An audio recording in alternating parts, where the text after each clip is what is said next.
Greetings, one and all. Welcome Hey. again to Bears on Film. Welcome back. Thanks for joining us. This week we are talking about The Killing of a Sacred Deer. That's right.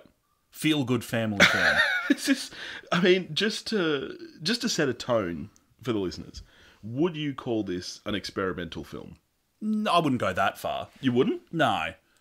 I've heard, I've scrolled past a couple of headlines about this film. Like, one of them claiming that it'll be the weirdest film you see this year. And I'm like, to be honest, well, you didn't go to Mother. Well, that's what to be honest, I didn't find this film, I almost didn't find it weird enough. That being said, I would call it experimental in so much as it's different to Mother in that it doesn't rely on plot, it doesn't rely on character, it is very much a film of tone. Did you feel the same way? Yeah. It's the whole thing is about trying to create an unsettling environment for you, more so than even what's happening or anything. Yeah, it's just, the premise is important. Yeah, it's a surreal film, I'd say. And then it's about these characters, and chiefly Colin Farrell's doctor character dealing with this situation rather than story wise, not a ton going on. Okay, but even character wise, can we talk about characters for a sec? One of the big things for me is it happened at the start and right through to the end. What confused me the most, and I guess not confused in so much as I knew what was happening and I knew what was being done. Part of the way that they're trying to create this unsettling tone is the fact that there's not a single character in this film who acts like a human person. Absolutely. Or even the few times they act like a human person, they don't ever talk like a human person. Yep. Like, they have conversations and it's very much, how are you? I am good. How are you? Exactly. It's this all borderline robotic, monotone, flat dialogue. And just these weird, at one point they're at a dinner party and Colin Farrell just drops, "My daughter just started menstruating." And I was expecting... As you would. See, but at that point, that was quite early on. And it was already kind of strange, but I was expecting maybe his wife, who's played by Nicole Kidman, as they were leaving, to be like, well, that was a bit weird, Colin. Like, what the fuck are you doing? Instead, she was like, well, that was a lovely evening. And I was like, okay, that's what they're going for. And the people that they're the people that he says that line to, they don't react like... They react as if that's... We don't need to know. No, they were just like, oh, lovely. Like, and that's kind of what happens throughout this whole movie, is that they say these things and they act this way, and it's not real at all. Yeah. Right from the off, there's, in the way that the characters communicate to each other, you're aware that, okay, this is not real, we're not watching real life here. No, it was very much a surrealist film. And there are things, one of the things I really liked about it is the way that you don't know anything. You don't know anything that is going... And it's not in that confusing way, like, well, why is this happening? It's just like, you see bits and pieces and you don't get the full story until about halfway when you get this big reveal. But up until that point, so I guess, should we go into a little bit of what the story of this is? Sure, yeah. So basically, so Colin Farrell is this doctor, and the backstory that you find out later is that he's accidentally been involved in the death of a patient, and this patient's son, who he's, for some reason, kind of formed a connection with. Yeah, he's taken him under his wing, and at the moment, I don't know about you, you're like mildly concerned about the nature of their relationship. The first time they meet in the diner, I was like, oh, okay, he's soliciting a young male prostitute. And he's not. He's not. And then... just feels the need to kind of take this boy under his wing. Yeah, through presumably some sort of guilt over his involvement, accidental as we... Like, there's never any kind of implication that there was any kind of malice involved in the fact that this kid's dad died. Yeah. But he knows that, all right, I was there when this kid's dad did cark it on the operating. Yeah, and then when you realise, okay, he's not a prostitute, my first thought was, oh, okay, it's his illegitimate son. He's meeting up with his son at these visits. And then slowly you start to learn more and more, but kind of without learning anything. And what I was going back to before about how the way no one acts like a real person, he then just all of a sudden, oh, you should come around to my family's place for dinner and meet my wife and kids. I think they'd really like you. And it's like, he never explains to his wife who this kid is or how he knows this kid. No. Like, it's a really weird thing to watch. And that's kind of the way they go about making things unsettling, is just by not letting you in on everything. And I think in that sense, it's really clever. Now, can we talk about your field of expertise? What? You are a cameraman. Hangovers. I didn't have that much to drink last night. So the main character is an alcoholic. No. So you do pretend to use cameras. I do. You pick up the odd camera and you're a lensman. What did you think of the cinematography in this film? There's plenty of times where there was a scene staged where I was kind of just noting the use of practical lights or whatever, but it wasn't something that really drew my attention to it. Which, to be honest, nor should it.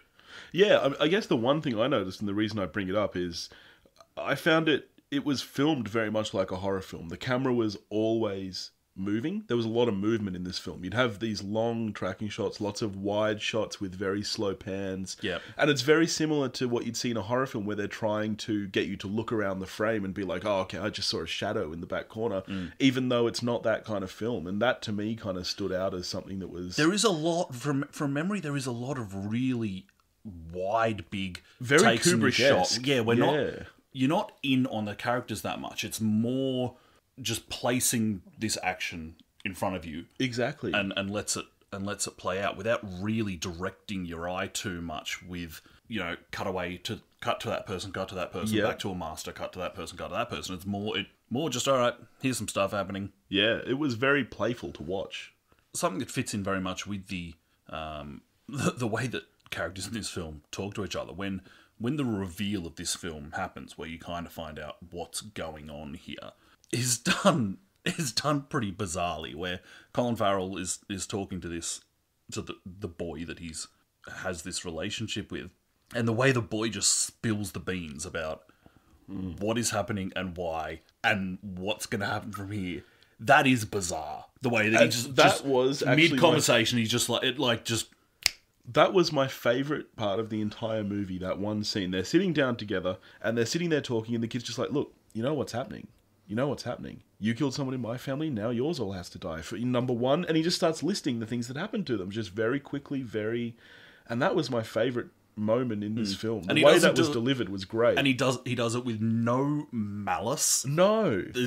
He's just like, well, my dad's dead. Well, and again, there's no understanding or explanation of the magic behind this. Like, how does this kid have the ability to hex Colin Farrell's entire family? Yep. It's never explained whether this kid is, the devil, or whether he's just Joe Blow who can... In this world, if you this want, is we the kind of could thing try that and can read happen. in, okay, so Colin Farrell's character is a doctor, so there's that kind of god complex thing possibly going on that you could assign to doctors. So then, okay, is the kid then the devil? I don't think it matters, no. To be honest. And that's one of my favourite things about this film, is that no explanation is needed. Nothing matters. As far as I'm concerned, I've seen a lot of genres be thrown around for this film, psychological horror, thriller. To be honest, I would firmly call this a fantasy film.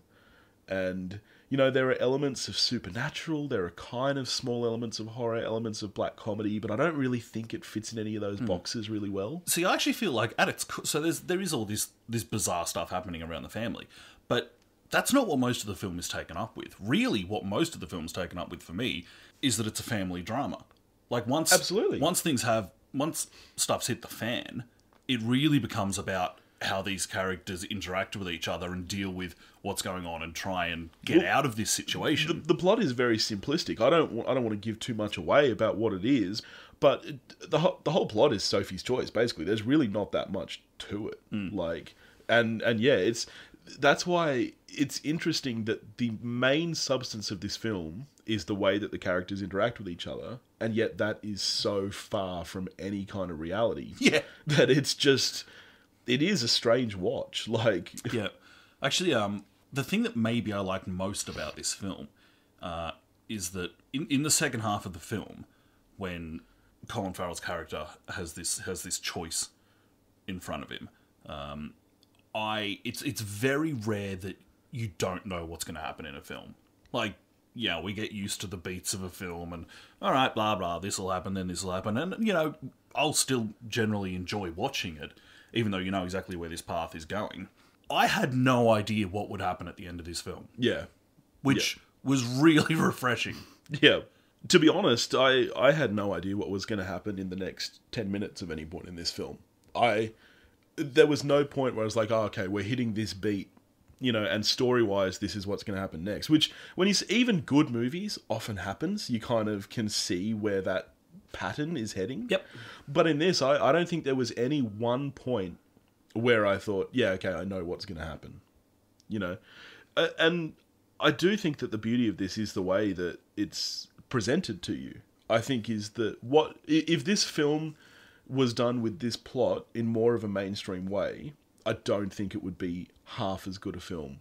But the fact that it is so surreal is what makes it interesting to me. Now, in one of the scenes that we have with Colin Farrell's doctor and the young man, the boy/young man, Colin Farrell goes around to his house at one point, and we meet the young man's mother. Yes. And this, drum roll, please. Alicia Silverstone. Alicia Silverstone. Who I'm so glad to see doing something It was again. great. She was wonderful. Now, it took me a second. I was like, hang on. I know who that is. That's... Holy shit. It's Cher. I do have one question. Were they prosthetic teeth? Did they try to give her smoker's teeth, or has she been smoking since Clueless? Yeah, because how would we know? Yeah. Because, it is clearly Alicia Silverstone, but she's kind of a little bit feral. Yeah. And I don't want to... she's playing this kind of... they cast Alicia Silverstone. She is meant to be an attractive person. Yes. But she's kind of been up against it for a while. And well done to the hair and makeup team, because the character looks how she should look. She does. And that's not to say that she looks like a complete mess. No, it's well done. Yeah. And I must say, I really did enjoy the casting and the acting across the board. And I do think it must have been hard to act in a film where the dialogue is so purposefully wooden. Yeah. But the acting on all... Nicole Kidman does some great stuff in this movie. Colin Farrell is really, really good in this movie. His two kids are excellent. Yeah, and the young boy, Martin, he's excellent. He's brilliant. Well. He's fantastic. He's great. He is very, very good in this The scene where he's talking to Nicole Kidman with the plate of spaghetti. Yeah. That's a great He's just awesome. Yeah. Getting back to Nicole Kidman for a second, our Nick, as we say in Australia. Well, some people say that in Australia. There's plenty of people in Australia who I think have this mad tall poppy syndrome thing with Nicole Kidman and hate her for reasons that I don't understand. I think Kidman is brilliant. I think she does some great work. And if you look at 21st century Kidman and the role she's taken on, things like people say she only won an Oscar for the Hours for putting on a nose, which is garbage. She was sensational in that. She was even better the next year in Dogville. She was just sensational in that. Then you go through things like Birth, Stoker, Big Little Lies recently, The Beguiled earlier this year. Yep. I don't think that people think of Nicole Kidman as being the kind of performer like, say, Julianne Moore, another excellent person from The Hours. And yet, they're the kind... they do take on these different roles that aren't star-making. They're like, all right, well, I'm an established performer. I can do these interesting things. Yeah. And...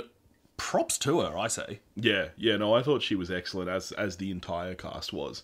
Speaking of Nicole Kidman, you might be able to shed some light on this for me. One thing, what was with early in the film, when Colin Farrell and Nicole Kidman are going to bed, and for some reason it is thrown in there that Colin Farrell, I don't know whether he can only get off if she's pretending to be under anesthetic. Just kind of got a bit of a fetish thing. But yeah, and that never came up again. And I don't know whether that was supposed to give us some kind of glimpse into his character or something, but that was the one moment for me where I was like, I feel like this bit is thrown in... I thought that did add something character-wise for... Yeah. Even though Nicole Kidman's doing most of the things in that scene, it's really, I think, about Colin Farrell's character. Yeah.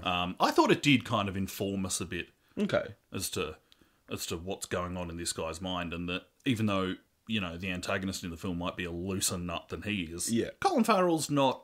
He's not straight down the middle. I guess the thing for me about this film is that it's not a confusing film. It's very linear in a lot of ways and straightforward. Surreal is the word, more than confusing. However, walking away, I still don't feel like I understand what the film was trying to tell us. What is the theme? Is it a statement on modern family? Is it, what is the message that's trying to come across in this movie? Because I feel a little bit like an idiot in that sense, because, usually even kind of, comparing this to something like Mother, which was also very weird, Mother went too far with hitting you on the head with its message, but at least I walked away knowing what it was trying to say.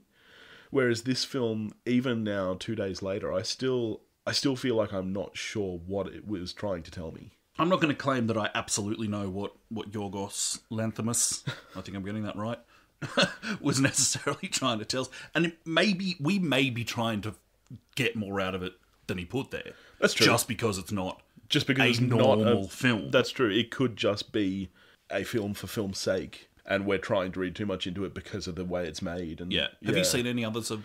I have not. I've heard that The Lobster is excellent. I really liked The Lobster. Yeah, I've heard that The Lobster is better than this.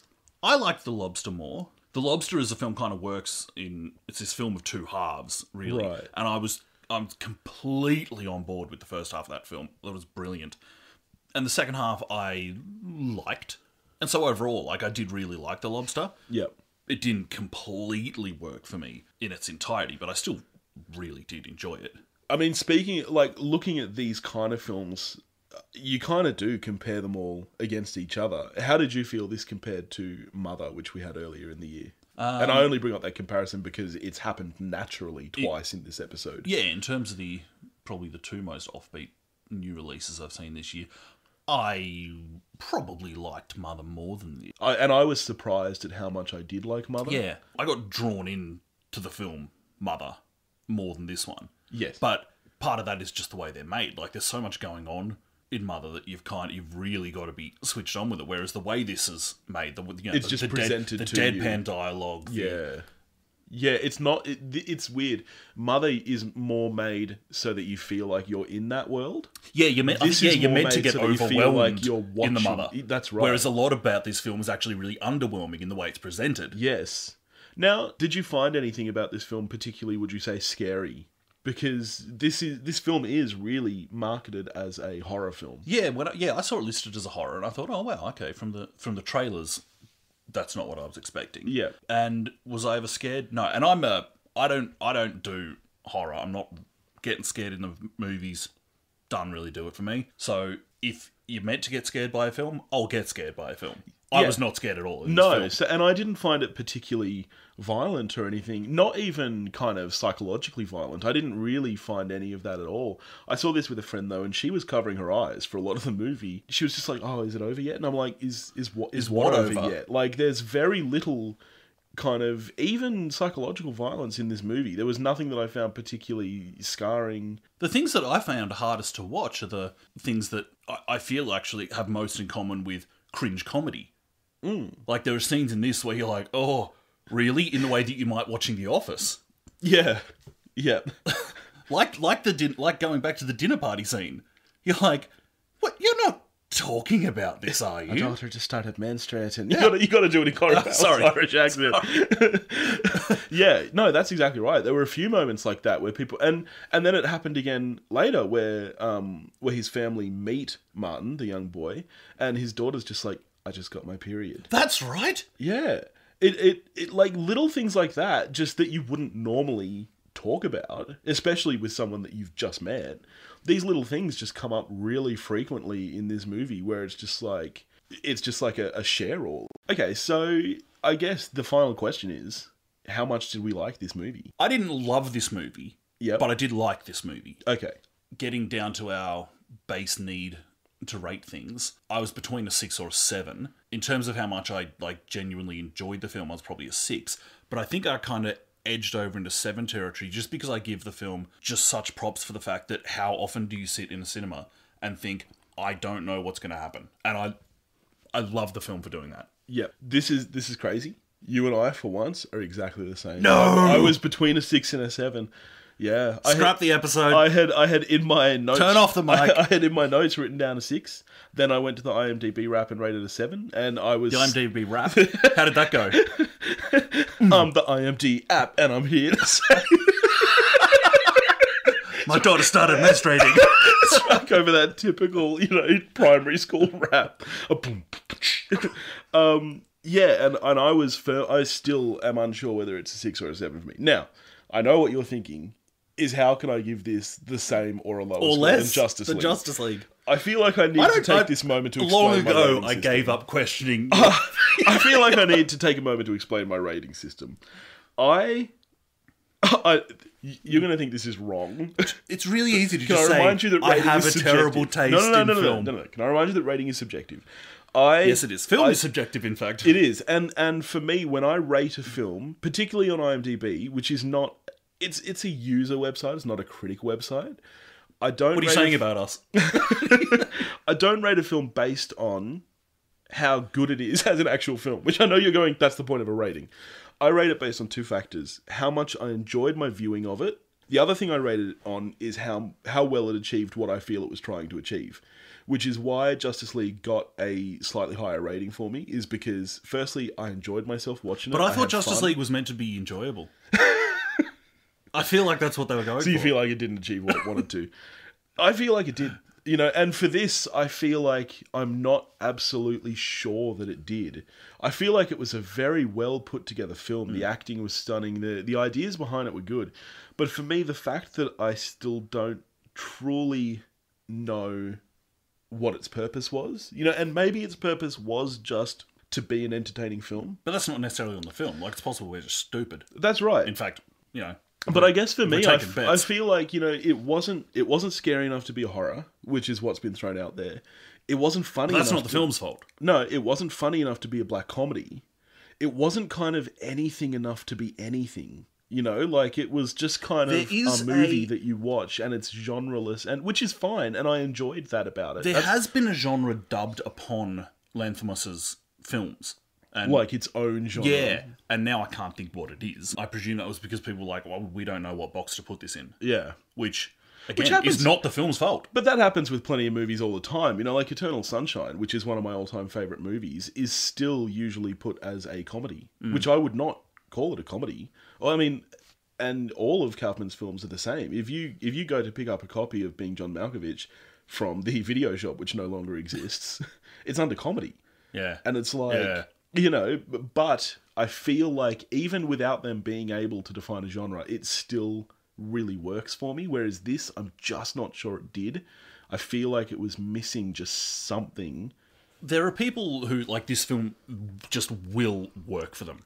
They'll just totally click with it. This film is getting a lot of praise, and I think that's good. And likewise, there are people, like, I know someone who said that if they could give this film negative stars, they would. Wow. See, I don't get that. But that's great. Oh yeah, I mean, that's great. There's that many middle of the road things that studios put out. Yeah, being willing to make this kind of thing is great. One of my favourite things about this movie, and I felt the exact same way about Mother. One of my favourite things is that it got made and it got released. You know, and that says a lot in a world where, you know, there is just really bad movies coming out every day. You know, whether or not this is bad is subjective, but like, it's different, and so I'm really just grateful that it got made. Yeah. So anyway, I guess that's it for us today. It is indeed. If you enjoyed this episode, by all means, give us a rating or a review. If you didn't, then probably save yourself the trouble. Not worth it. Yeah. Feel free to. I mean, it's really easy to hit like 5 stars, but anything less than that, like, you might hit the wrong one, so just don't bother. So just rate 5, even if you don't like it. Just kind round up. Yeah, round up 0 to 5. It feels right, doesn't it? Yeah, you can reach us at bearsonfilmmailbag@gmail.com. You can find us on Facebook and Instagram and YouTube, where you may already be following us because not because of us. Not because of us. Our social media following has much more people than our podcast does, due to a 3-year-old, but related to you. But you know, if you're in my daughter's fan club, give us a 5 anyway. Give us a sympathy 5. We can't deal with people liking Billy's daughter that much more than us, even though, to be fair, she's far more likable. She's way more likable. All right, thanks.